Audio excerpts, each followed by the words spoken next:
switching instruments in Oh yeah, we play everything. Yeah, we're very talented. Ladies and gentlemen, your co-host, Grant Goldberg. And your co-host, Aaron Gold.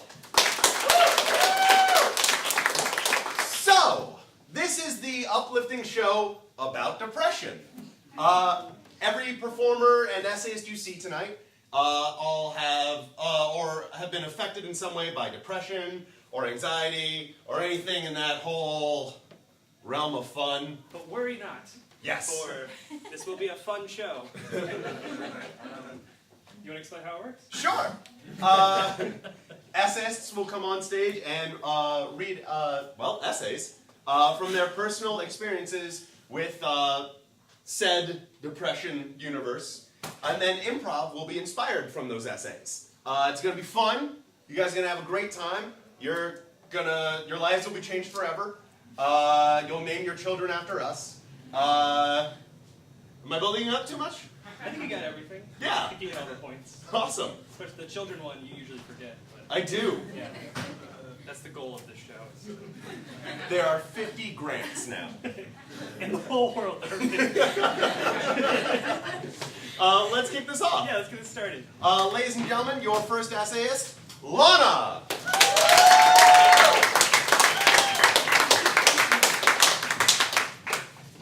Hello, everyone. Take these remédios. Remédios. Remédios is, in Portuguese, the diminutive, endearing word for medicine or little pills. These were the parting words in this long-awaited appointment that I had to see this gynecologist, pseudo-therapist. I was 20 years old and 2 years into a non-consummated marriage. Let me rewind just a little bit.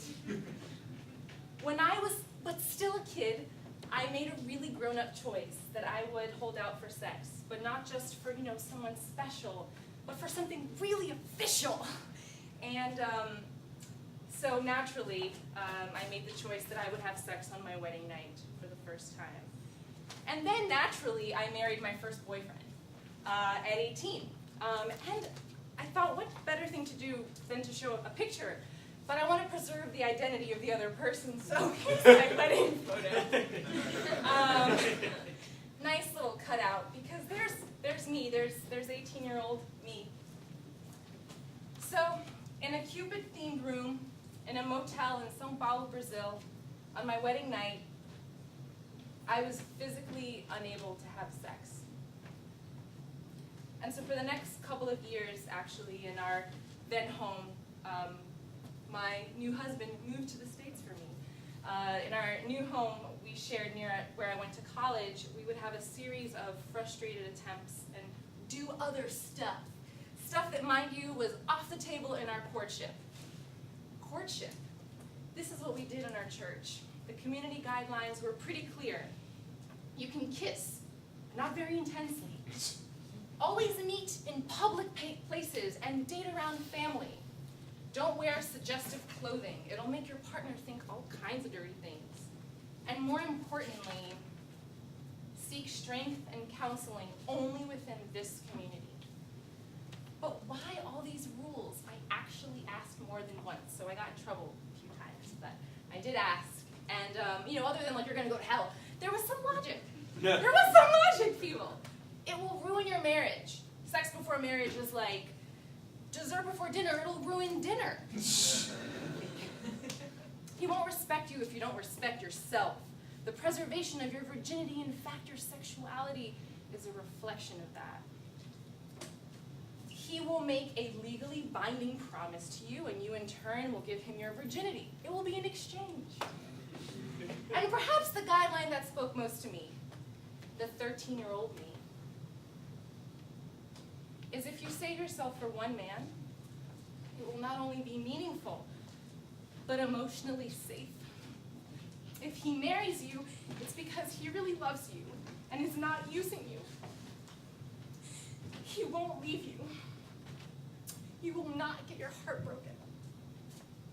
So, with these rules and standards that promised, to save me from future demise and heartbreak, It was undeniable. It sounded like a great idea to the 13-year-old me.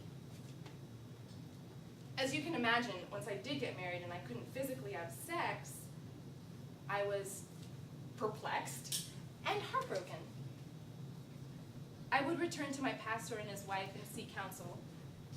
You know, women don't like to have sex that much. It's normal. Give it time. We gave it time. But too much time was passing and we were feeling frustrated, not just because of our sex life, you know? We were kids living together. Living together is an adjustment, we were forewarned. Yeah, but living together wasn't just difficult because we were different people. We were at an age when people are making a lot of individual decisions. We had decided to make very grown-up communal decisions. Who are we as a couple? What are we going to do collectively when we grow up? Because, you know, we were kids. Not taking away the merit. I don't want to take the merit away from communal decisions, but these questions, you know, who are we going to be, always coming back to the both of us, made little and big decisions every day in our life really difficult. You know, an example is I wanted to save a little bit of money, maybe do an internship, finish my college degree. He didn't want to go to college. He wanted to get his real estate license, buy this cool book collection, totally very cool book collection. And these were both valid things. But we were poor, and we pooled our money, so only one of these things could happen. On that note, you know, I'd like to say it would be unfair for me to paint this as a wholly unhappy relationship. We went on fun dates. You know, I like to talk a lot. He liked to listen. I always want to learn how to play chess. He was really quiet. He tried to teach me a whole bunch of times. It was fun. And we would go on these walks.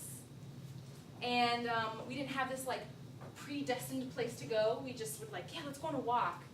And it was great because for the first time, we were not chaperoned. We were alone. I remember getting our first jobs, getting our first car. These things were excited. You know, I reveled in our mutual accomplishments. I mean, like, we reveled in these things that we got together.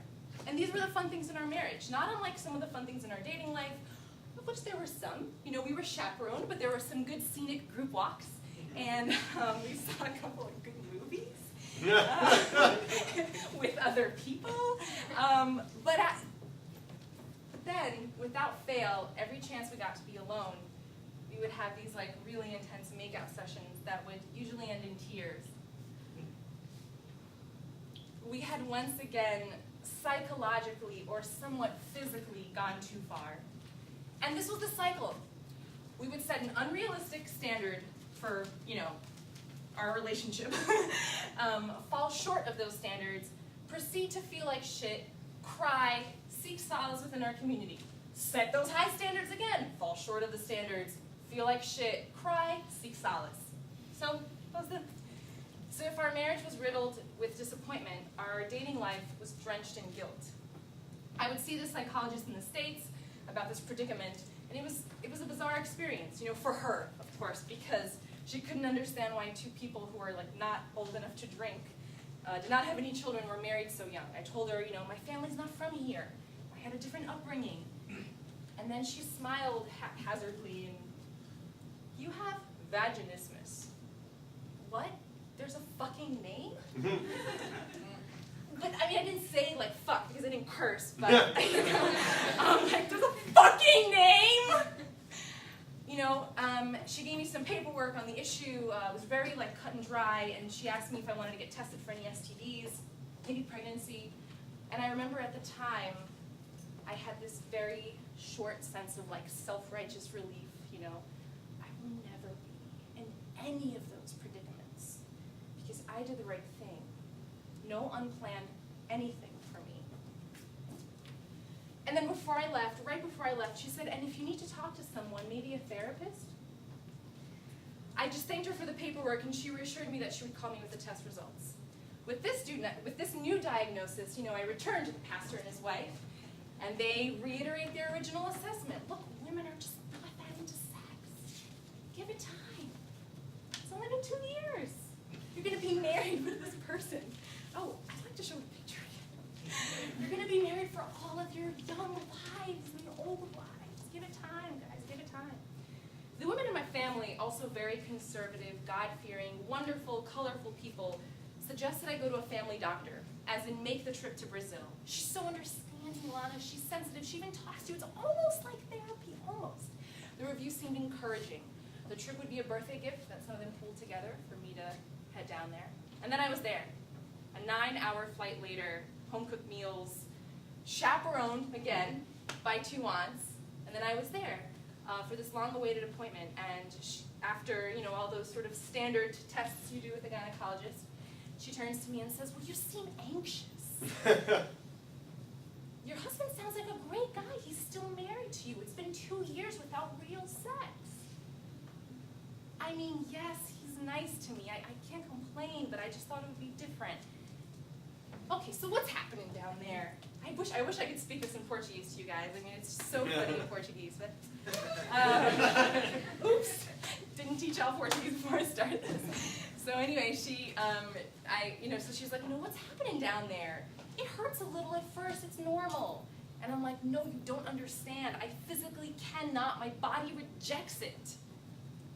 It? Do you mean his penis? Are you afraid? Are you embarrassed? I understand if you're embarrassed. Look, I've seen all the women in your family. They're good, kind people. They're wholesome. You seem to be following a similar path. Getting married young can be good. You can avoid heartbreak, disease, unplanned pregnancy. This is a doctor. She said, give it time. You do, however, seem very anxious. You're worrying way too much about this.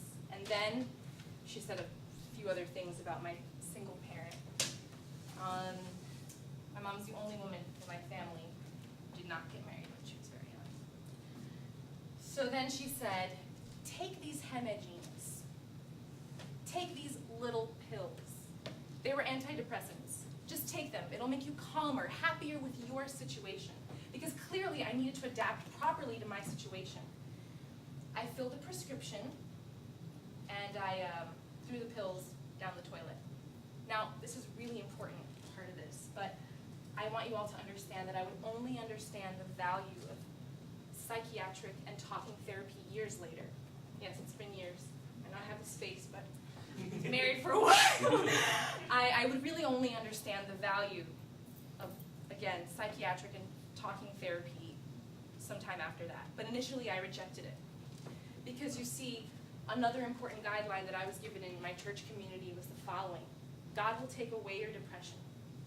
No pill, no talking therapist or self-help book will help you with what you feel. Be stronger. Don't be a victim to your emotions. And so I remember praying, God, you're going to fix this, right? You're going to fix this like you kept me from heartbreak. Wait. You see, I needed to come to terms with something a lot more troubling than my inability to have a real sex. And that was that there was a joylessness inside of me that was getting no relief from this marriage. I mean, look how happy I look. Or emotional or religious safeguards. And if I do take something and I do talk to someone, I want it to be about that, this joylessness. And I remember thinking, I really hope I'm ready to do that soon. Thank you.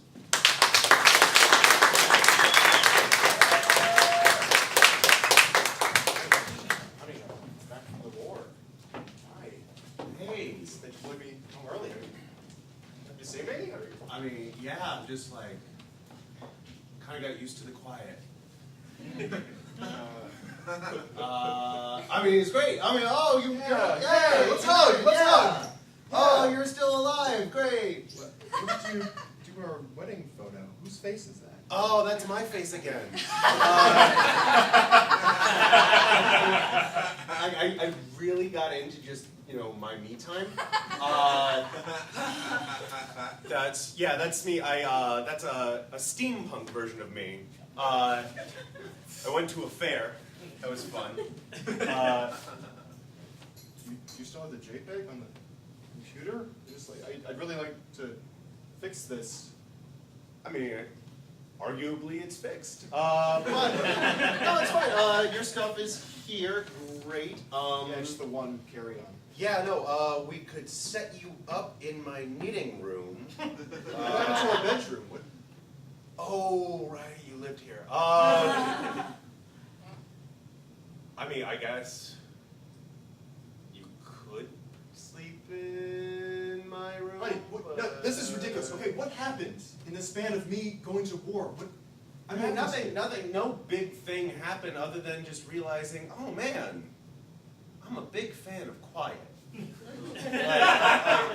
like Loretta, and I'm just kind of like, as you can see, I kind of went all out and made this whole apartment about me. Your Star Wars poster, classic. Now I'm every character on it. Where is, yeah, that one. Oh, no! Yeah, I mean, yeah, arguably it'd be a better movie than the first one. I mean, episode 4 was pretty weak. You pasted over George's signature. I got this signed. George Lucas. Yeah, but it's my signature over it, so you know, like, it's like I'm signing my work. Loretta, this is not the welcome I expected. I don't know what you want out of this relationship, but Kinda not the relationship? That's... Okay. I'm being so selfish right now. How was the war?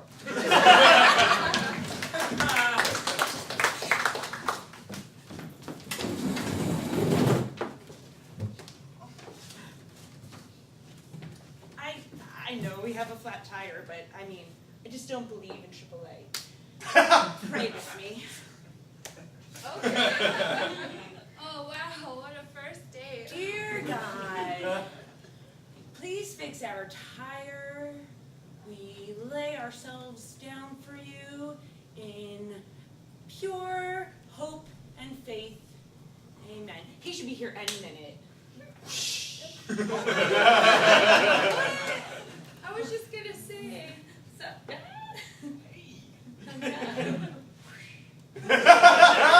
Are you really God? Well, I don't like to brag, but yeah. Oh yeah, he would be humble. yeah.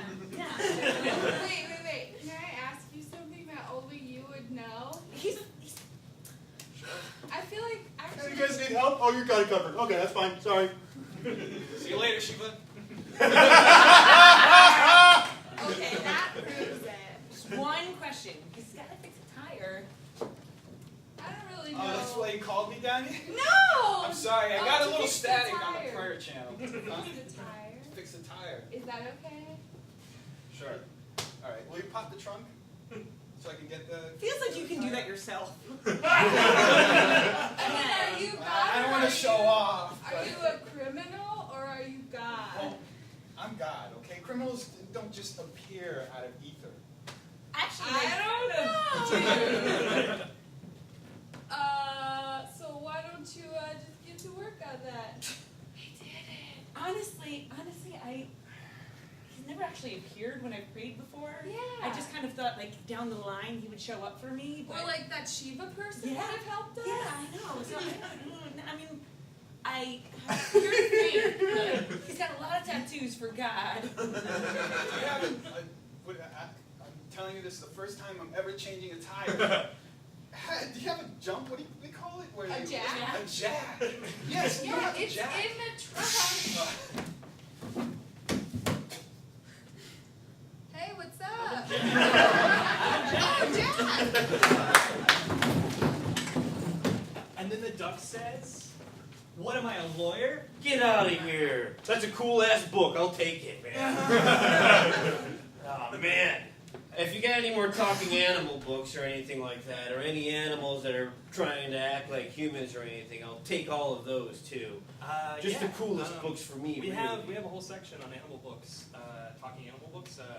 Like, do you like anthropomorphism, or like more of like a fable kind of like Aesop kind of, or what kind of animal books do you like? Well, that first word was a little bit big for me, so I don't know what to say. You know, like But anything with ducks talking to people and acting like that, that's really great for me. You know, I'm kind of overwhelmed because you're like the first person who's ever come in here and bought one of my books. Really? I thought opening a bookstore of just my books would be, a huge success, but so far, it's just you. Well, hey, you know what? That makes these books even cooler if I'm the first person in on the ground floor. I wrote every single one by hand. So. Give me that big one right there that's got the faces, the devil faces on there. What's that one? That book's not for sale. That's, what? I said it's not Flicking for sale. hundreds at Look, you I right can now, do- man. I Come on! Look, man, that book is the only reason I'm still alive, okay?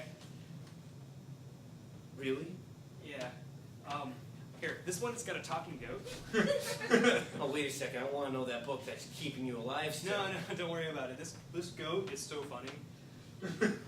This goat knows how to play chess, and he's Oh, not man. very good at it. Yeah. Man, that's great. Yeah, a goat that's playing chess is no good. Yeah, of course. Yeah. Jeez. Um, That book that's got the devil faces on it, kept you alive. all right, this one has a penguin, but instead of wearing a tuxedo, he's wearing a suit. Oh, it's a talking book. Animal books or the talking devil book? I'll tell you what. I'll give you 3 animal books for every 1 animal book that you buy. So you get 3 for the price of 1. Shut up! That math is kind of hard for me. But it probably sounds like you're How getting me a about good this? deal. How about I'll just take your money and I'll give you all the books except for that one. Hey, devil book, your talk, huh? Hey, Yes. hey, Craig, shut up. Craig. Oh, it's my name too. Oh, how cool!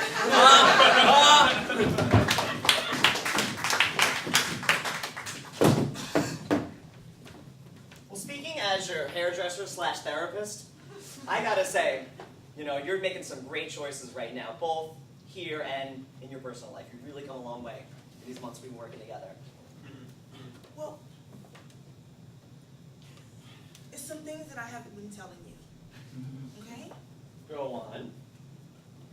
Well, I just need to know that everything's confidential. It stays in this room. Of course. I mean, except for, the girls. But, We won't say anything. they don't say anything. Secrets are with us. You can say it with all of them and anyone who comes into the parlor. We won't say anything. No? It's a unisex parlor. So, no. We're a zip bunch around here. Okay, oh boy, last night Okay. I went out and things got ugly. I killed a man when I left the club. Yeah, I know, it was bad. It was bad. Well, it wasn't my fault. Okay. He assaulted my outfit. No. You did what you had to do. And I had one of those episodes where I seen red. Bloodlust, they call it. And then one thing happened, and then another thing happened, and then the next thing I know, it's a man, and it's blood, and it's a knife. But I just left. All right. I was wondering we're trying to get out of here. It's been really stained. That makes it all make sense now. And then,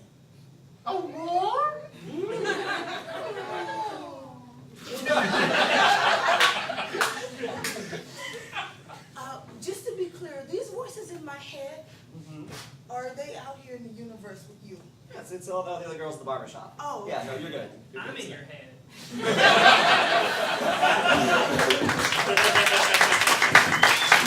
It is Phytosa.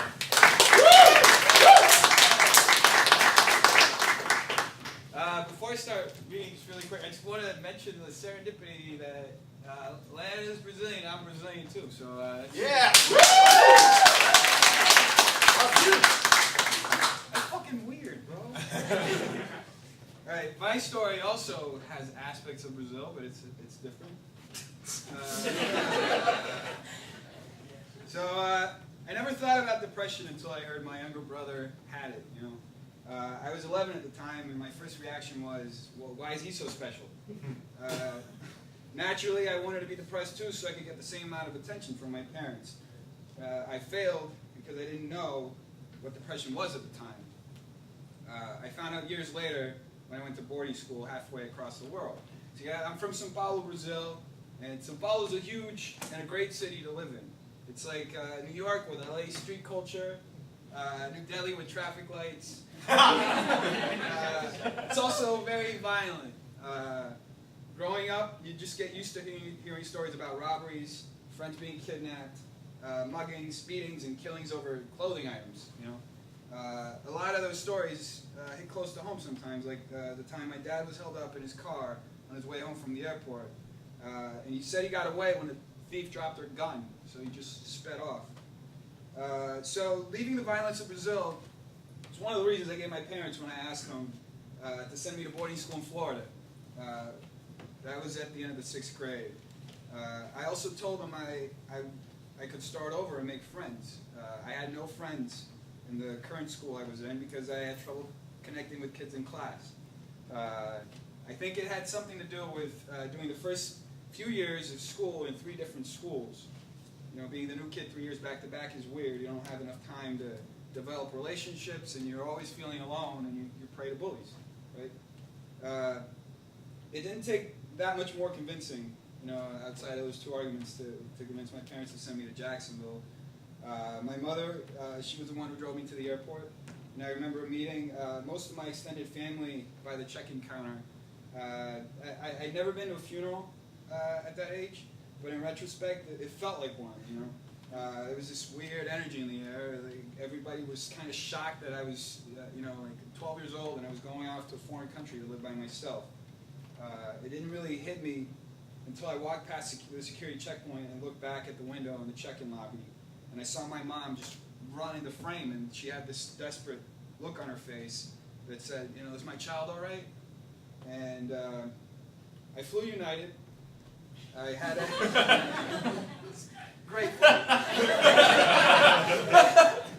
I had a window seat, and the seat next to me was open, so I watched the takeoff. And that was the time I realized that was the last time I was seeing São Paulo for a while. That's when I started to cry. And then I just lay on the seat next to me, and I drew my legs close to my chest, and I tried to sleep, but I cried the whole flight. The flight attendants must have noticed because they were super nice to me. They gave me a second breakfast. I met my dad in Orlando, and we drove up to Jacksonville. We stopped at a rest stop, and we took a nap at one point. I woke up before my dad, and I just felt this like panic, you know. So I turned around and I like shook him. I had to shake him several times to get him up. And he woke up, crusted eyes. He moved to the seat next to the seat with the driving wheel, and then he started the car, and we were off to Jacksonville. And I checked in the next day to the dorm. I'm not gonna go into everything that happened in boarding school because I could probably write a couple novels just off of that shit. I'll tell you that my loneliness got bigger with every day. You know, every day that I got there, I didn't understand homesickness at that point. Like, people would come up to me and tell me, "Are you homesick?" I was like, "What does that mean? I don't fucking know." You know? But every time I looked at the family album that my mom put together, I cried. Every time I called home, I just felt sadder. And meanwhile, my mom got more desperate, you know, with each call that she made. She told me things that I never heard before, like how she couldn't sleep at night because she was worried I wasn't eating. She was worried I wasn't doing laundry. She was worried I wasn't adapting to school. She was worried I wasn't making friends. She was worried I was getting into fights. And, you know, the latter was true. I was getting into a lot of fights. I was the youngest kid in the dorm. Like most kids, I was 12 years old at the time. Most kids were in high school, or they had completed high school. There were foreign students who had just come in to finish the last year of high school there. So like I was dealing in some situations with like 20-year-olds and getting into fights with them because I knew how to run my mouth. So yeah, I I started talking, so I got ahead of myself on my thing. So eventually I stopped calling home, and I started avoiding thinking about my family in Brazil. I divorced myself from them in my mind so I could get away from the pain of not being able to see them. But the pain came back in so many unexpected ways. Like there was one time I was just sitting in my room by myself, and I looked through the photo album, and I remembered my cousin. I had a cousin growing up who was my best friend. His name was Pete. And he committed suicide when he was 11 because his parents were getting divorced. And I think he felt so heartbroken by it that he decided to take his life. And I didn't. When I was 8 years old, that's when it happened. I had no idea what the fucking suicide was.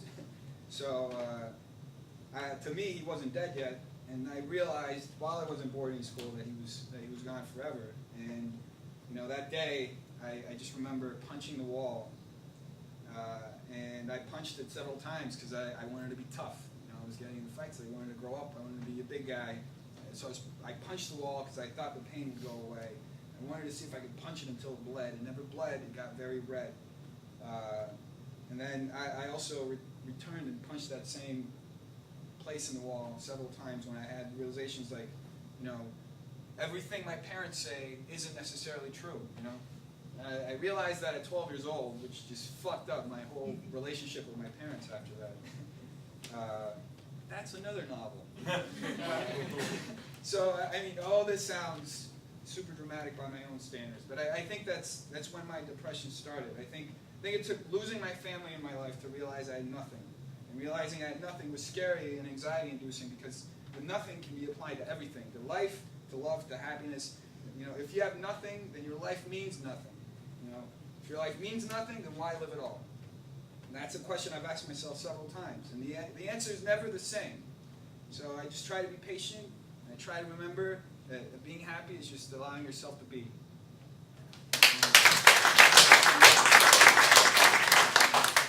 This apartment is great. I'll take it. Oh, you like it? I love it. Okay. I never thought I'd be living on my own. Yeah, it's not too small. Oh no, it proportionally size to my body. Yeah, I noticed that. Yeah. It works out really well. It does, it Yeah. does. Hey, by the way, thank you. You're the first real estate agent that hasn't made a big deal about my age. Yeah, I really need to sell this apartment. Oh, tell me about it. Yeah. Right? Grown-up stuff. I get it. I have some paperwork here for you. Oh, that looks boring. Well,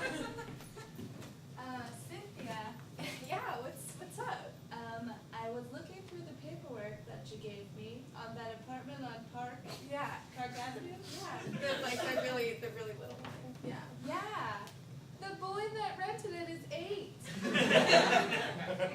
We are not allowed to rent to 8-year-olds. Where did he even get a driver's license number? I'm not really in the place to ask questions. You're back! I turned it all into a pillow fort. Oh my God!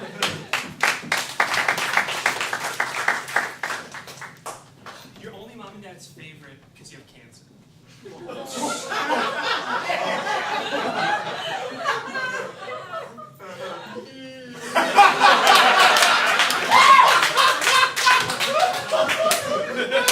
I got cancer. I got cancer. I could have. I lost baby. I'm gonna die. You gonna be here long. I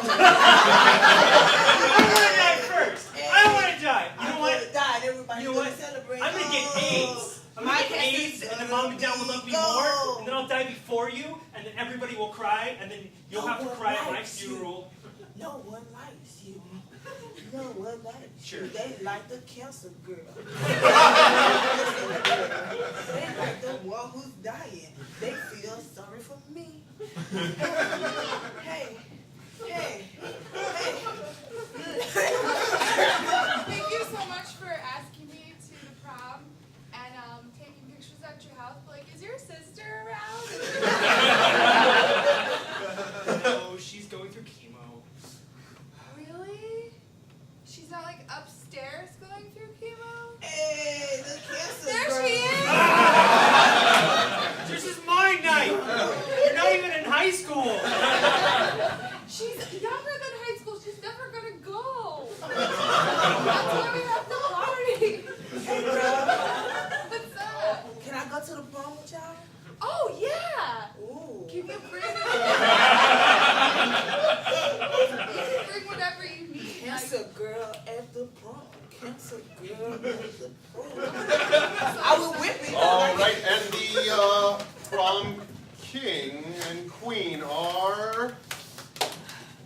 You know what?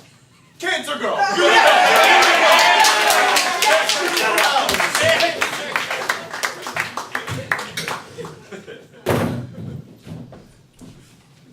Hello, welcome to United Airlines. This is your captain speaking. Just do me a favor, get that kid to shut up. Really distracting. Very distracting. You're here through the captain's door. Just please, if someone could see you can get on that. Thank you. Shouldn't someone working here do that?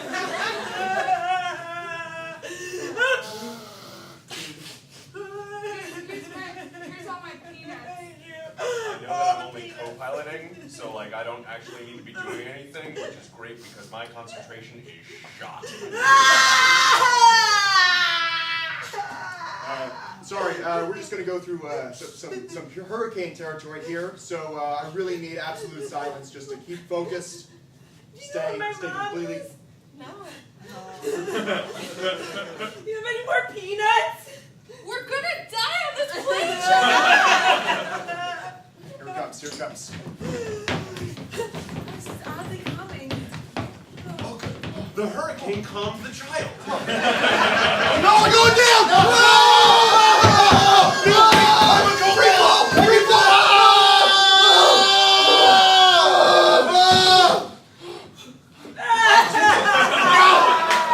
All right.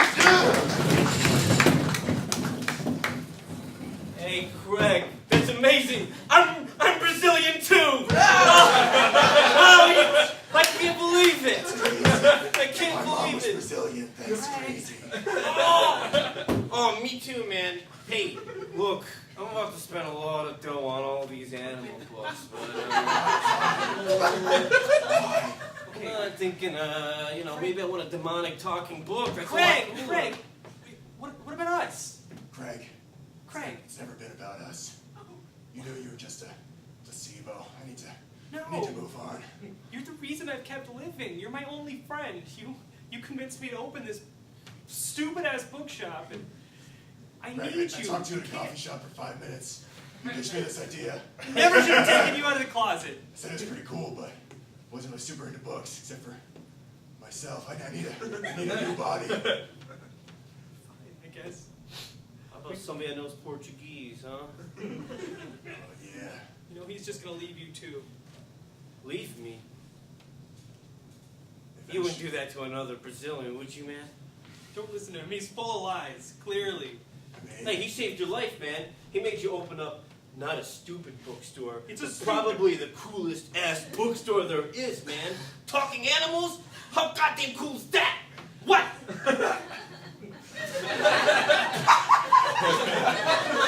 I'm gonna kill him, Craig! I'm gonna kill him! Thank God. Yeah, demonic talking. Come here, sir. So you're telling me you murdered that bookstore owner because you are now possessed by a devil book? I wouldn't say possessed, I'd say befriended by. Sorry, before the therapy can begin, you have to get into the hairdresser. Sorry. This is policy. Sorry. Ladies.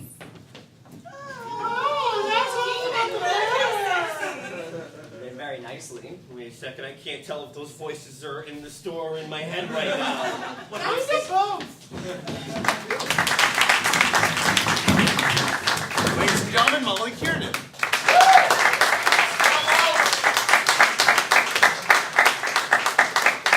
I am not Brazilian. Alright.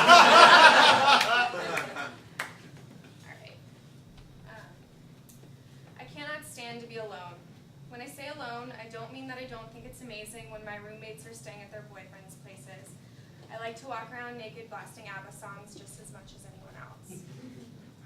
What I hate about being alone is that when I am, it becomes glaringly obvious that there is only one person left to focus on. Only one person left to tolerate. Me. I often wake up in the middle of the night, and as soon as I regain a sense of awareness, I am in a complete state of panic because my body and my mind are real and alive again. I grasp for some sort of distraction, which is why I sleep with my computer on my bed, violating every article on sleep hygiene ever written. But without it, it would be just me facing the rest of the night with no one and nothing to interact with but my own thoughts. Thankfully, with the daytime come buffers in the form of work and social engagements. Without them, I think I would be completely terrified all of the time. I've been in therapy for the past 4 years, and I have trouble filling out medical history forms at doctor's offices because I've been put on too many combinations of medications to remember. And when asked to analyze or change a mindset, I'd rather use my whole session to argue why I know better than the trained professional. This may or may not have been one of the reasons why my first New York City therapist ever broke up with me. So when my current therapist asked me a few weeks ago why I have such a problem with myself, I surprised both of us when the following answer came honestly and naturally. Because I hate myself. Now that's only true sometimes, but there are moments when it is so real. Maybe it's when I put on that one pair of jeans that's too tight. Maybe I'm just opening the mail at my desk at work and all of a sudden I disconnect from everything. My head is filled with fears, questions, and accusations. You're not good enough, or even a part of anything, you're worthless. It's usually then that Mark from Staples calls to make sure we're all set with our office supply needs. I'm pretty rude to Mark, but it's not Mark that I hate, it's me. It could be a lot worse. I could hate and be a danger to other people, like maybe Mark from Staples. But really, I'm only a danger to myself in this situation. According to my therapist, that's reason to investigate my whole life, including my childhood, which I usually don't think is even worth getting into. I grew up in Connecticut, so we all know it wasn't that exciting. I guess sometimes I don't think about the fact that my mother was oftentimes amazing, but would at other times lock herself in her room for the entire day because getting out of bed was too much effort. The lock on her bedroom door is still crooked from all the times I tried to break in with scissors as a kid. Or some nights she'd wait until we would go to sleep and turn to sweets for comfort because she couldn't find it anywhere else. I'd see Hostess boxes in the garbage in the morning and make a dumb joke, not understanding true pain. I'm still so mad at myself for doing that. I couldn't fully grasp what was going on with her, but I didn't like it. I naively thought she was lazy, but maybe I could also on some level see how disconnected from her life she had become. What I did know was that it was possible for me to start doing those things too, like mother, like daughter. So I kept busy. I started doing everything just so I wouldn't end up in bed all day. I studied to the point of tears and joined every club at school. I became an athlete, which really meant that I would sit politely in my plaid kilt, cheering for the Avon Falcons junior varsity field hockey team, while actually praying the coach wouldn't embarrass the whole team by putting me in the game, because that would have been bad. Being an overachiever worked in high school, so I kept doing it when I got to college. But eventually, those feelings I had been unable to identify in my mom started to find a home in me, taking on lives in the form of hopelessness, worthlessness, and loneliness. I ignored them because it's instinct to run from what petrifies you. And maybe if I hadn't ignored for so long, things wouldn't have collapsed all around me in such a magnificently disastrous way. By the time my senior year of college rolled around, my life was a frenzied attempt at escape. I was in denial about being depressed, anxious, and now also an anorexic. I developed this foreign, emaciated body that I used to my advantage. If I was in a fight with a boyfriend or a friend, I'd just tie on my sneakers, and the pain of my shins pounding the pavement for exactly 13 miles would blind me from anger. If I was stressed about a test, I knew eventually my mind and body would shut down from lack of nutrients and I wouldn't have to think about it. I was terrible at interacting with other people because I didn't have the energy to care about much. My classmates pretended like everything was all right, not acknowledging the fact that they were in the presence of a walking skeleton. Back then, the fact that no one offered to help only further reaffirmed to me that I was a worthless person. But now I know no one knew the right way to help someone who appears to be hurting herself.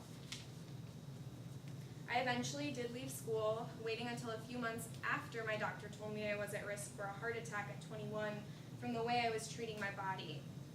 Maintaining that my problems were merely physical, I shipped myself away to Denver, put on a few pounds, and proclaimed to everyone that I was cured. That's not how it works.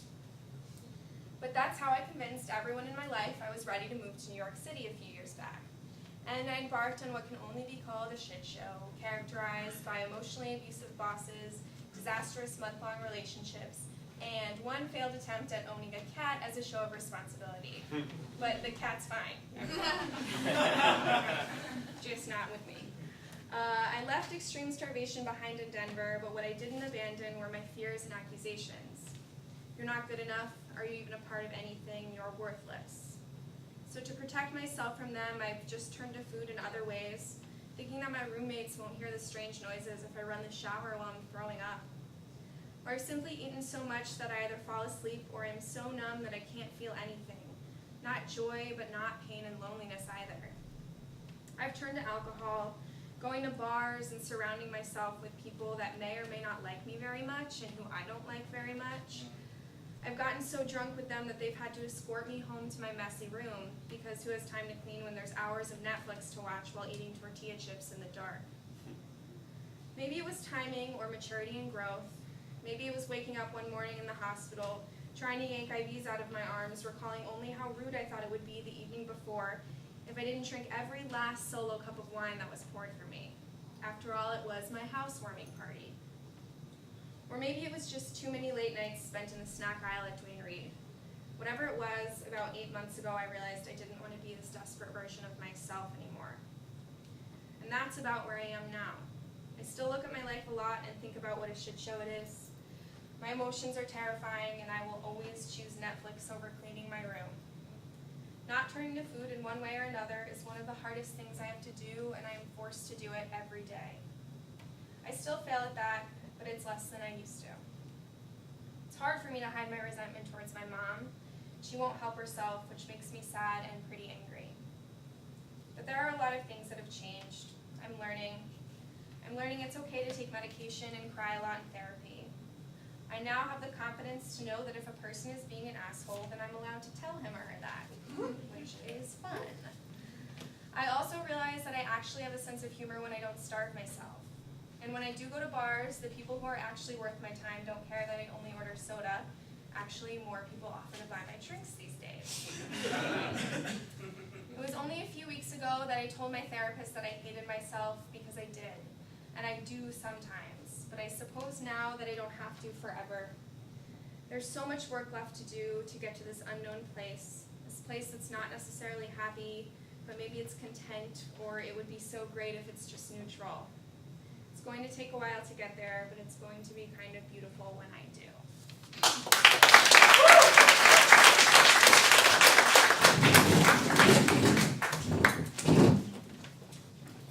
But before we go on with this date, I just have to let you know something about myself. Sure. Let's hear it.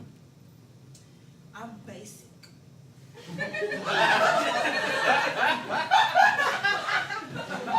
And if you can accept that, we can continue with this thing. But you just need to know that I'm basic.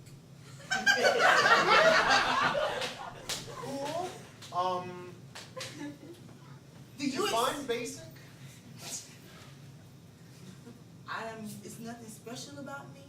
I'm not from a foreign country. Oh, okay. I thought you meant like a basic bitch or something like that. Okay, no. Oh, all right, great.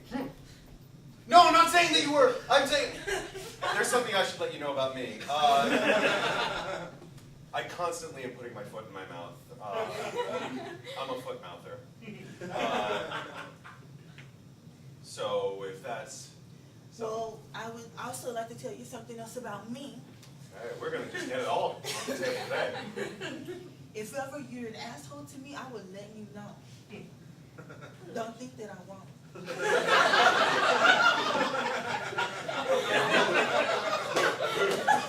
Buy me another drink.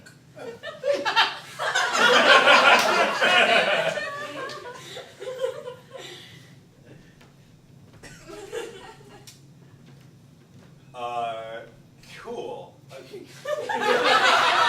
right, that seems basic so far. I'm just gonna say you don't strike me as too basic. You strike me as a bit aggressive. If that. Okay, I did it again. All right, cool. I'm just gonna put this out there. Should I go? Should I leave? Should I? You want to leave me? No!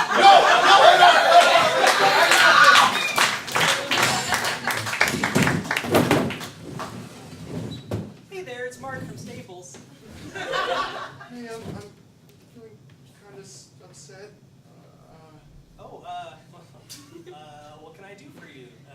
just gonna offer you some paper, but I I'm can. really alone.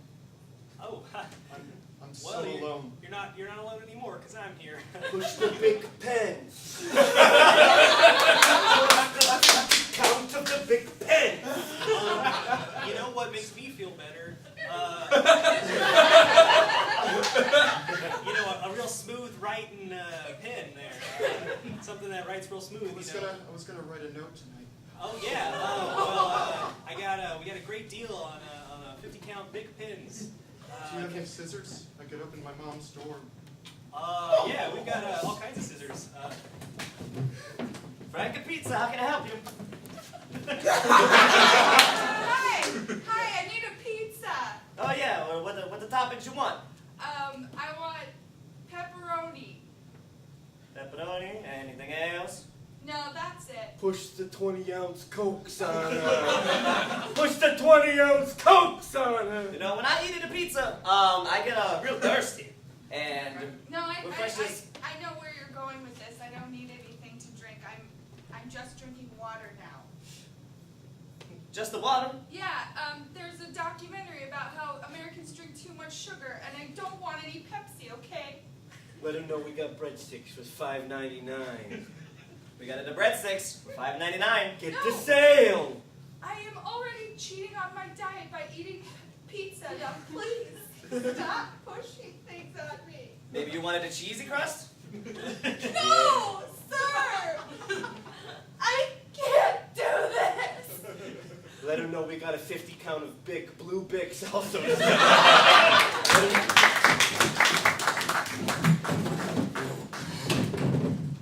Do you take yourself to be your lawfully wedded partner in sickness and in health till death do you part? I definitely do. They were made for each other. Now, because this is an untraditional wedding, just kiss somewhere on your own body. Hold on, I'm just gonna put on the ring first. Oh yes, the ring. I'm also my own ring bearer. Yes. Wait! Dun, dun, Oh, dun, dun, If anyone objects, that's what this is right now. I'd like to.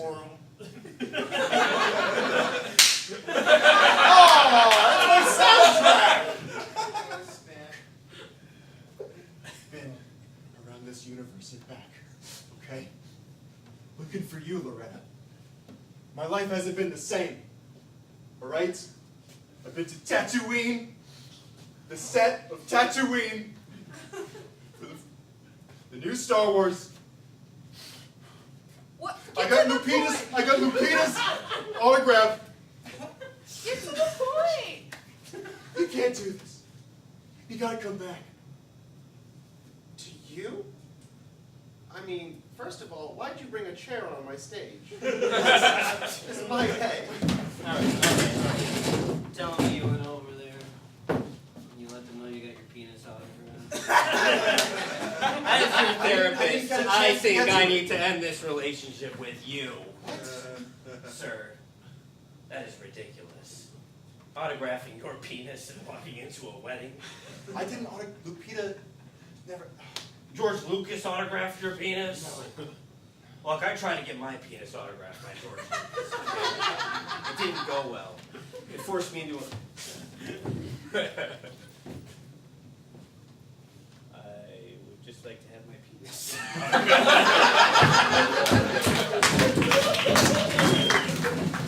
Hey dude, your new pad is tight. Thanks, Mike. I'm glad you could come over. I brought the weed. Roll it up, motherfucker! Did you call any bitches? I have a few bitches coming over soon. Oh, nice. Uh-oh, here they come. Oh, here they are. They're They know how really, to open doors. they're really young, dude. I don't know if this is okay. Come here, bitches. Come here, bitches. Dude, these bitches are like 2 years old. Uppy, uppy, up. Come here. Come here. You want to smoke some weed? Good. Good girl. Dude, I don't know if I'm comfortable with this. this crosses the boundary that I'm not, like, these girls aren't even out of kindergarten. Mike, you're 9 years old. Live a little. How's this, man? So this apartment, it's really small. But you need to get rid of it real quick. Yeah, I'm interested, but great, I'll okay. be paying with prayer. Sorry, hey. We're over on 201, and we were wondering if you saw our 4 quadruplet daughters. We have not seen them in about a week. Yeah, they're adorable. They're just...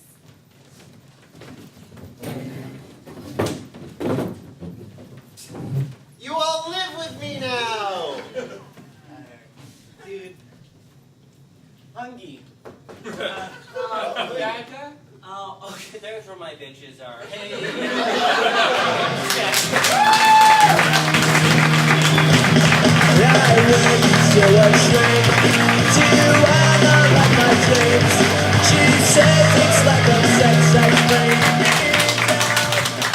That's our show. Yeah, it's done. Go home. If you enjoyed that and you want to see more of this, there's shows here 7 nights a week. There's also classes and all kinds of things like improv, storytelling, sketch, Yeah.